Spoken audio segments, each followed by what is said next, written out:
Hello guys, in today's video I'm going to show you how to fix Sims 4 stuck on loading screen on PS5 or PS4, basically on console.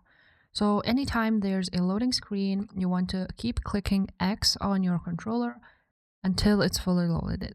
Once it will fully load, you want to stop clicking and it should stop loading and it should work. Now another method would be to turn your console offline. So first of all, you want to go to the settings here at the top. On the settings, you want to choose users and accounts. On users and accounts, you want to click other at the bottom here, and you will see console sharing and offline play. You want to click on it. Once you are here, you want to enable it. So it's already enabled on my PS5, but basically you want to go ahead and enable it here. Now, if that still didn't work, you want to just delete the game from your console.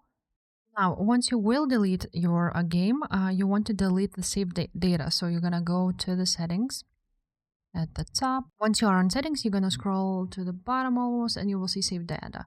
So on save data, you're going to see that you can go ahead and delete from console storage. You're going to click on it.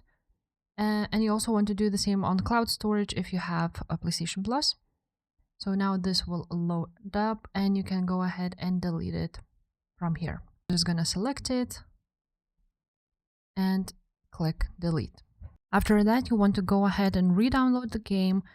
Another thing you can try is just move your household to another lot. This sometimes works for other people. Now, if that still didn't work, you want to try to rebuild your database within the console settings. So you want to press and hold the console's power button for 7 seconds to access safe mode. Once you will access safe mode, using your controller, you want to select rebuild database option and begin the process. If this video was helpful, guys, make sure to subscribe to this channel and I will see you next time.